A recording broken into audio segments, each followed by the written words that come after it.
Welcome back, you gorgeous and beautiful people from the internet. My name is Manzi Crypto, and today we're going to continue on with our beautiful series over here that is called Can We Even ROI?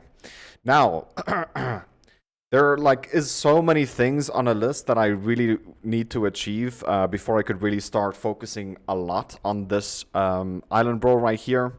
But you guys can see that, some people say, listen, it doesn't matter how much you stake, you will not be in the top 300 if you don't have good cards. I beg to differ. You can actually get into the top 300 even with decent cards. It all depends on how much you invest and how early you do that. It is very important that you guys need to understand that you need to invest early every season into this. And then also I programmed an expected ROI that you guys can, or not ROI, but APR. It's pretty much ROI, 107%, which means it's a little bit less than 12 months at this moment, depending on the price of MOBOX and MEC in the future. So the people that are investing through me, if they withdraw their MEC every single month, at this moment, if the prices remain the same, obviously, then they will be expected APR of 107%, which is really good. This means that you could stake your MOBOX and then play from your earnings. That is the great thing. So yeah, I just programmed that in, or just coded that in with a lot of math. It took me a while to figure out how to show it efficiently. So yeah, it's pretty nice that this is a thing. And also, if the time is left, so this one right here, so I would say there's 100 hours left. This will be lower than 14 days. You'll see this open will go to closed and instantly red. Also, if this number is lower than 14, this will change to closed instantly and in red. So this will also keep track of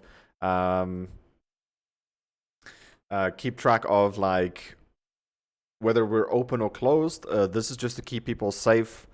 I'm not going to accept funds in the last 2 weeks of a season, only before that, and it's because you rank higher the earlier you invest. So that is just something to keep in mind.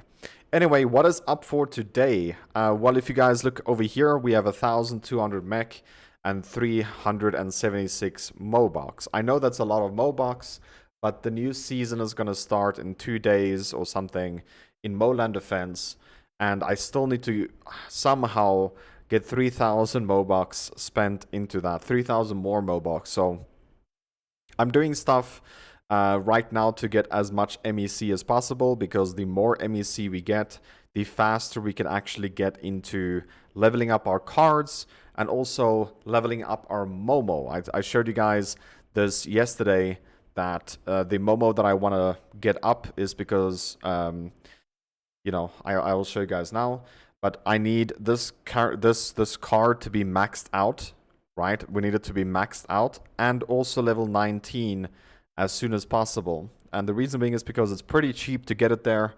It's not that expensive, but mainly the main reason is behind this is because this number is less than this number. I need more money outside of the game, and I don't want to really spend my in-game money to pay for my rent and stuff, So I need to increase this number right here so that I don't have to withdraw any more funds. So the lower MOBOX goes, the higher I have to get that NFT. Now you might be wondering why. Why do I just want to focus on this guy right here? There's multiple reasons. Number one is Token Master. We'll be able to rank a little bit higher in Token Master if we have one stronger NFT. But the other technical main reason is because of Block Brawler. It's getting to a point where Block Brawler is not becoming profitable anymore. We're getting the lowest amount of dollars per month out of that by also, you can see over here, 9 plus 16. That is paying 25 MOBOX per season. It's getting close to break even, so we need to start working on the Block Brawler income, and that is obviously having one high NFT staked in the first slot, one rare NFT staked in the first slot, because there is there is a multiplier to it. So the first NFT you stake in the first NFT you stake in both, you will actually, I will show you guys over here, just to clarify. I want you guys to understand how I'm gonna focus on ROIing. I have my mind made up. I want 100,000 MOBOX. That is so much, dude. I want 100,000 MOBOX staked. Oh, something's sold again. So just claim this. Told you guys about this yesterday, that I'm selling my stuff. Just to get that. So yeah, if I go into dungeon right here, high level sweep, you can see this character has only 968 hash power, but it shows you at the bottom plus 2,904. So this is the main reason why I'm just focusing on one NFT, is because it's not that expensive to level up a rare, but also inside Block Brawler I'll be making more money. And also, this leaks all over the place, right? For example, in Moland Defense, if you have a NFT that is higher than 100 hash power, you'll be getting a 10% buff instead of an 8% or a 6% or whatever percentage you guys are standing on. So the more hash power one single NFT has, the more beneficial become in multiple games. But the biggest one is Token Master, obviously. You'll be able to rank a lot easier if you just focus on one. Anyway, the video for today is, since people are investing through me when it comes to Change the Arena, I will be forced pretty much to take up one card pretty much per season. So if I go to level over here, I'm going to go from the cheapest to the most expensive eventually. That's how we're going to work this. I was considering doing a 3-card strategy because I know for a fact I can rank a little easier that way. However, if you do the math about everything, like not just a 3-card strategy, but leveling up equilibrium pretty much, if that makes any sense, it will be better longevity to focus on 6 or 7 cards, depending on what deck you go for. I'm gonna go for 7 cards eventually, but for now, I'm gonna just take the cheapest card that we have and take that to 6-star. And the reason being is because it will help in PvE getting this guy up. So I'm gonna click on Evolve right here, and you can see that we need 1,200 mech, which we have. So I'm just gonna click on one-click add all. So it's just going to auto add them all. You can see that that is a gold card, which is not good. And this one is not a gold card. So I need to do a lot more summons right here. So I'm going to go to summon a circle. We're going to just summon as much as possible for now until my inventory is full. Look at all these 1-stars, man. The one thing that I wish they add on Change the Arena is auto dismantle the 1-stars. Please, why do every game have that except the game that is made by MOBOX themselves, right? Clash of Moland and Moland Defense, both of them have that. Why does Change the Arena not have it? You cannot do anything. There's nothing you can do with a 1-star. You can't evolve cards, you can't do anything. So, like, just have an auto dismantle there. Please, it's not that hard to code. If companies that is not technically not working for MOBOX can do it, they can just pretty much copy and paste whatever that is, right?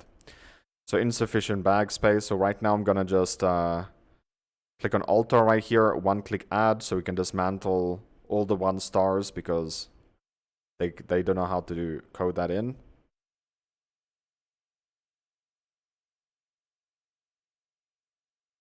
That's a lot, man. We got so many 1-stars, it's not even a joke. So I wish they could really just program that in. So let me go to over here. Season, we got our 200 summons, so that's great. Daily, make 2 advanced summons. I'll accept that as well. Ooh, nice. I'll accept these cards and Spirit. That's what I'm talking about. Okay, so let's see. Batch Evolve. We want fire as soon as possible. Can we do? Yeah, we could do a 5-star also. So let's just take the 3 to 4 and then 4 to 5. It gives us 2 fires for the next time. So we're just going to click on this card again. We're going to go to Evolve, 1-click Add. We have another card of that already. Just want to make sure that that is a blue card. That is also not a legendary card. It's important that you evolve your cards as cheaply as possible for the longevity of things. So now if I click 1-click Add again, we already have a red one. Well, the red one's then added here for some reason. Dude, I swear I had 2 level 5s. Whatever, it's not a big deal. But yeah, next season is again 1,200 mech, so it's not that expensive to get this up. But this card is definitely gonna help us in PvE.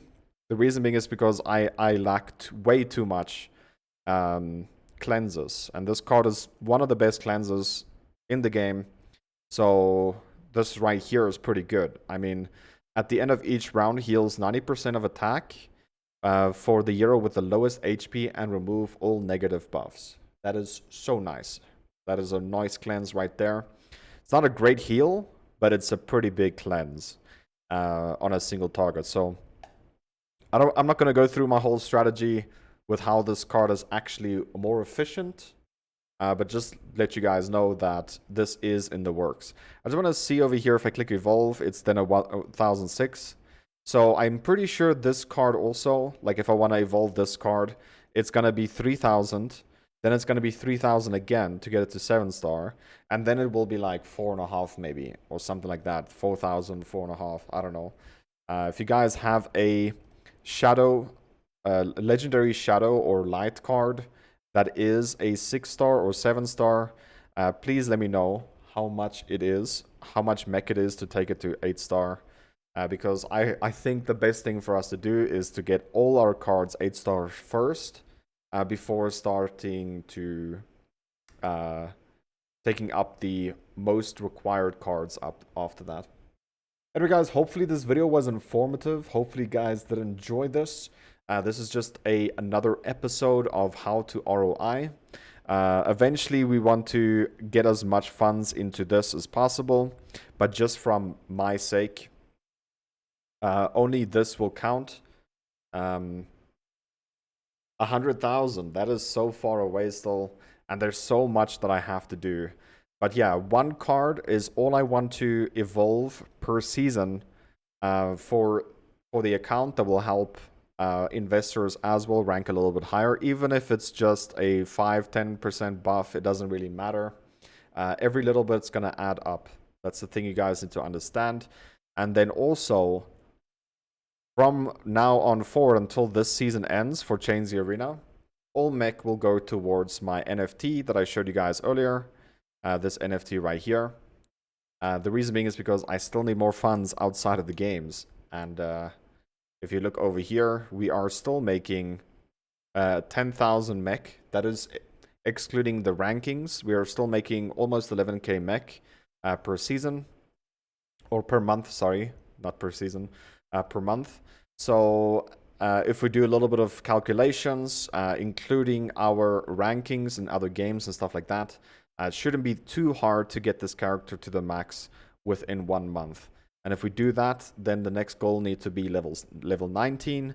If I still don't have enough money over here, like if this is still not higher than that number, then obviously I need to start doing something else. Well, get this guy to level 20, 21, or whatever. It doesn't really matter, but that is the only way I think we could actually counter the fact that MOBOX in price value went even lower, is to make sure that we have enough funds outside of the game, not just inside the game.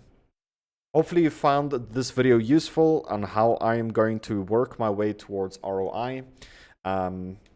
just to tell you guys this, that having hash power is not needed or required inside a game like Chains the Arena. However, it really does help if you get more of these points right here, because I spend all these points on just cards. And you can see it's pretty expensive. So I just buy, oh sorry, not cards, books. So I just buy books left, right, and center, because like to get books is, it is hard to come by. And you need to have books as soon as possible for the cards, 5, 6, 7 cards that you plan to play. Because there is multiple reasons you play them. I'm not going to go into that within this video, but just to let you know that getting one card up will take roughly about 700 books. So and that is just 2 abilities, or maybe just 1. I haven't done the calculations that much yet. I use books as they come in. But yeah, so books is very, very useful. So obviously having hash power will leak into that. And then obviously after I get, I don't know, eventually I want this card maxed, this Momo maxed out. Once I get that, then the next secondary thing that I'm going to work on will become gems, because gems will make it more profitable for every game out there. You can see already I have 120% when you look at this right here.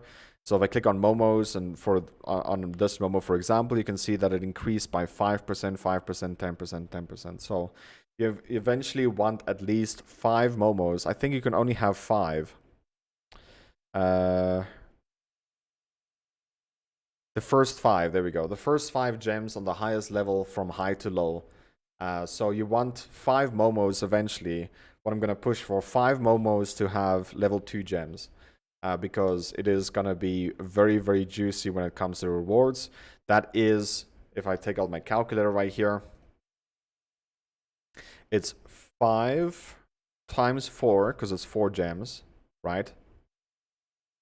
That gives 10%, so it's times 10.